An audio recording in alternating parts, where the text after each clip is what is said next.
Hi,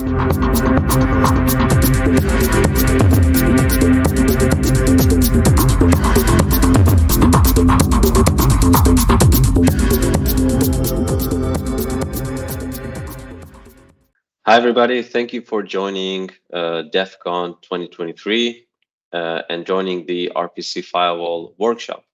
My name is Sigi Dulce. I'm the VP of Research at Zero Networks, leading the Zero Labs team. Before we begin, I want to give a quick shout out to Dekel, who will be leading the LDAP Firewall workshop.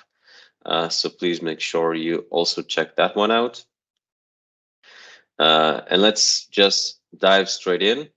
So today, obviously, we're talking about RPC, remote procedure call. So I want to make sure that before we start, we understand why we're talking about RPC, why it is important, how it works a little bit. Then we're going to dive right into the RPC firewall itself, discuss some of the technicalities and how it works. And finally, we'll do a lot of hands-on. We'll show how to collect RPC firewall logs, how to turn them into detections, how to turn them into protections eventually, so you can actually stop attacks, and then discuss some other things that everyone can do in the lab and play around with the tool and see how it works. So the first most important question is obviously, why? Why RPC? And the answer is that RPC is just everywhere. Whether you know it or not, RPC is an underlying mechanism that Windows uses to communicate between services, whether it's locally, whether it's remotely, for printing, for task scheduling, for remote registry, for domain sync, and so on and so on and so forth. And this is also the reason why it's very popular with attackers. So they use it for lateral movement with scheduled task, or PSExec, or remote decon. I guess everybody heard about domain sync attacks, sync attacks, tools like SharpHound, and so on and so forth. The list goes on. Another reason why it's very important to have an RPC firewall is RPC, unlike other protocols, doesn't have a specific port that you can simply block and forget about it. Furthermore, it has to be open on different servers. Most notably, if it's a domain controller, you have to have RPC open, otherwise the domain controller won't function. So you have to have this other layer of security. Now let's talk a little bit about the how. How RPC works. RPC is basically client-server scheme. So a client tries to call a remote function on a server. This server can be in the same process, it can be in a different process, it can be on a different server. Some terminology that we have to keep in mind is the RPC protocol. This is the underlying layer that's actually transferring the RPC call. This is usually SMB on TCP most commonly, but it can be other protocols such as HTTP and so on and so forth. The unique interface identifier, the UUID, it collects a bunch of RPC function under a certain umbrella or a theme. For example, we have a remote registry has a unique interface ID. Remote task for that example has a unique ID, and there are different unique IDs for different types of operations. And finally, we have the opnum. This is the actual function ordered by a numeric identifier that says which function in the interface is being actually called. So after we understand what is RPC, how it works, and why it is important, what is the RPC firewall itself? So the first thing, obviously, RPC firewall, it's free, it's open source. You can get it from our GitHub at Zero Networks. And it basically, you have a manager there, the RPC firewall manager executable, and it is used to manage two different types of models, the RPC filters and the RPC firewall itself. The RPC filters is a built-in Windows mechanism While the RPC firewall is our own open source BLL that we inject into different RPC servers. Now, how would we know which one to use, the RPC filters or the RPC firewall?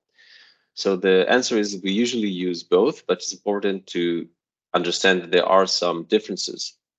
And I'll go over those differences here. So one of the major differences is the RPC firewall is more granular. It goes up to the actual function that is being called. It's better at recognizing the source IP that is being called, and it can also be applied with a wildcard. So you can create a rule and apply it to all interfaces, all functions. As opposed to the RPC filters, its main advantage is that it supports protected processes. So if you have a protected process, you can't inject the RPC firewall into it. So you will need to use the RPC filters, and that will be the general guideline. So optimally, you would use the RPC firewall unless it's a PPL process, and then you'll have to go with the RPC filters.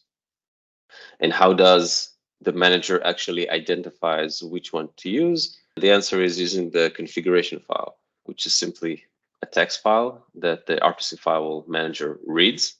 And then it contains different action, like whether to allow or block an RPC operation. And it matches this action against different parameters, which can be the operation number, which can be the protocol, which can be the address. And in this configuration file, you can also tell it if it's an firewall rule or if it's a filter rule.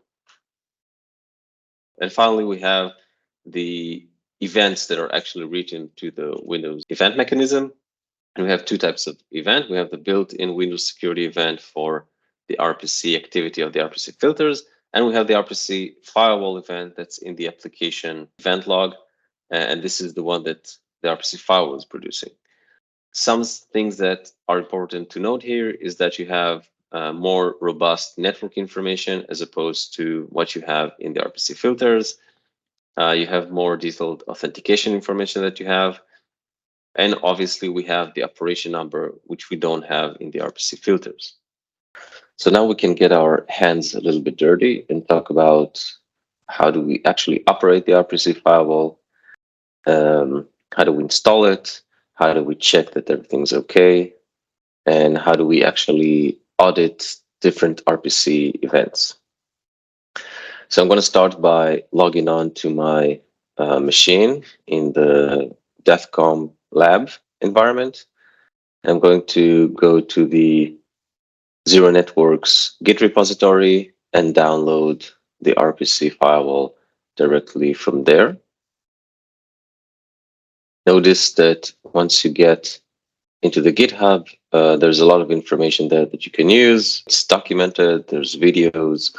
So I really encourage you to go and read the README file so you can get more information about RPC firewall. Once we download and extract the zip file, the first thing that I encourage anyone to do is first run the status command. And this tells us what's the status of the RPC firewall. Right now we can see that nothing is installed. So obviously that's a good sign. So we can go ahead and try and install the RPC firewall. Before we do so, let's check out the configuration file. And this is the default configuration file that simply comes with the code itself. And here we can see that it's only enabling the FW, it means the firewall. It's auditing and it's allowing all connections. So it's basically an audit all filter. So the first command we're going to run is the install command. You can choose if you want to apply it only to the firewall model or to the filter model. If you don't write anything, it does it for both. And after this one is successful, we can do the start command, which will actually run the RPC firewall or the RPC filter. And if you don't write anything, it does it for both. After we do that, we can run the status command once again. We can see the configuration of the firewall and we can see the configuration of the filtering model.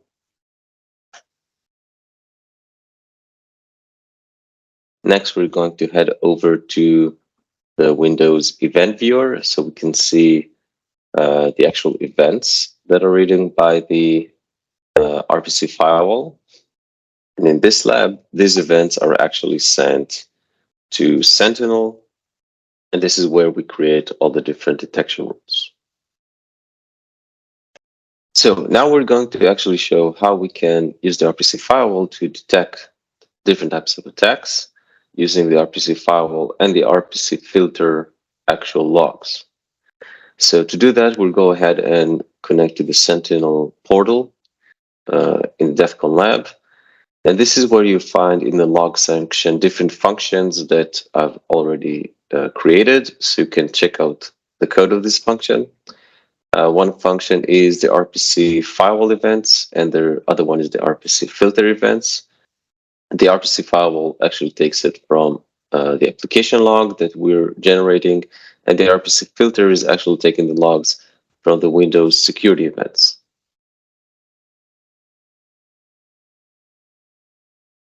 Now, let us talk about detections, how we can actually use those different logs to create detections.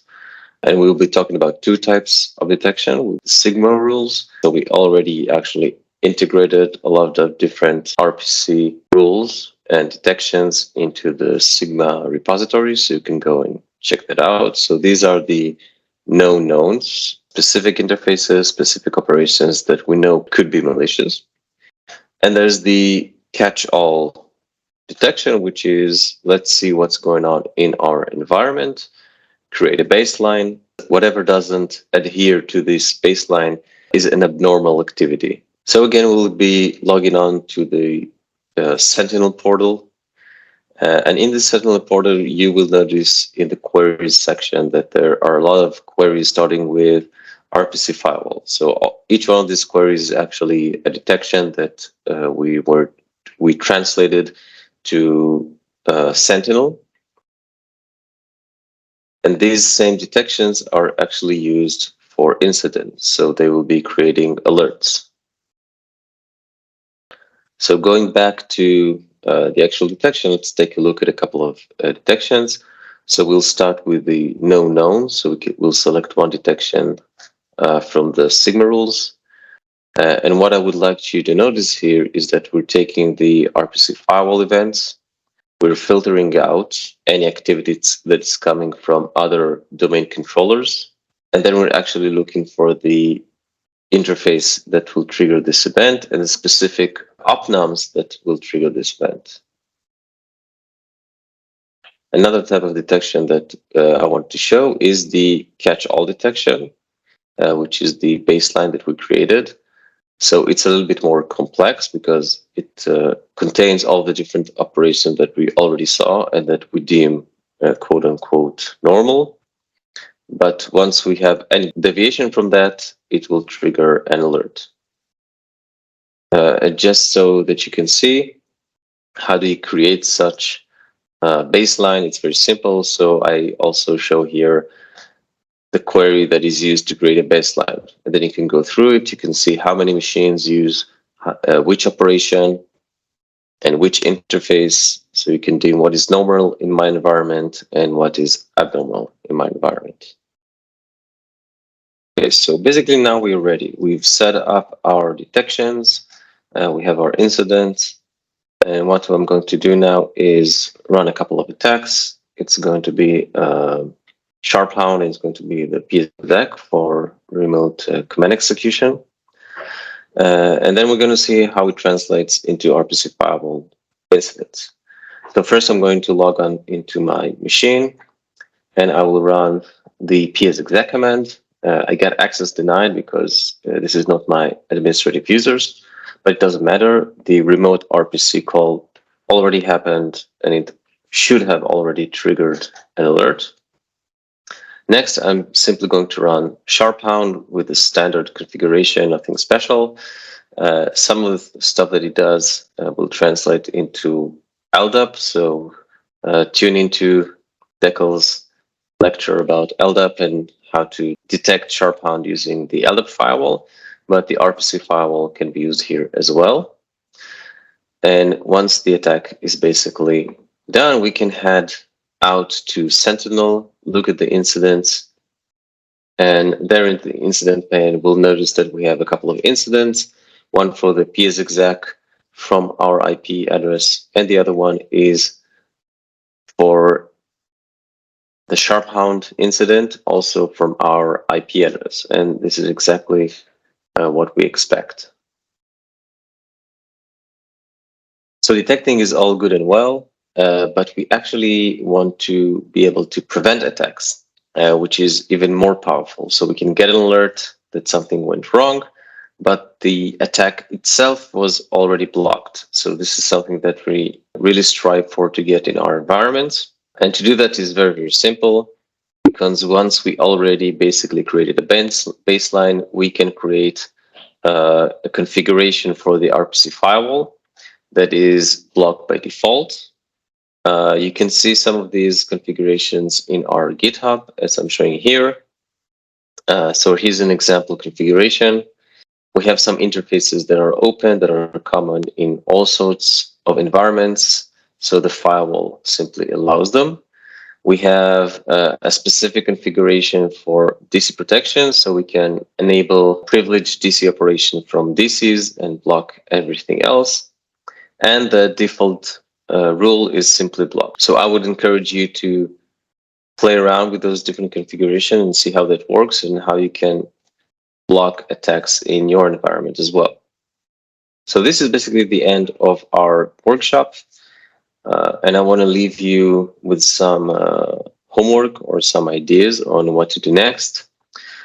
Some of the things that you can do in the lab is execute different types of attacks. And here's a list of ideas. I would encourage you to try stuff like remote WMI, coercer, and various petit-potem attacks are very popular. And obviously, whatever other tool that you think is using RPC or any other RPC type of attack, you can try it and see how it looks like in the lab. The entire detections are only implemented in Sentinel. So if you want to try out how to use Splunk as well, this is also something you can do to create detections and create alerts in Splunk and see how that works out. You can also try to set up an RPC server, deploy the RPC firewall on it, see if everything works, try to run a bunch of attacks on your server and see if they get blocked. This is also an interesting exercise. And finally, sharing is caring. Please don't forget to let us know if you have any questions. You can reach out to me or to Dekel. So we're here waiting to hear from you. I hope you enjoyed this workshop, and I hope you can deploy the RPC firewall in your real environment and see how that works out for you. So enjoy DEATHCon and hit us up in the Slack. Ciao.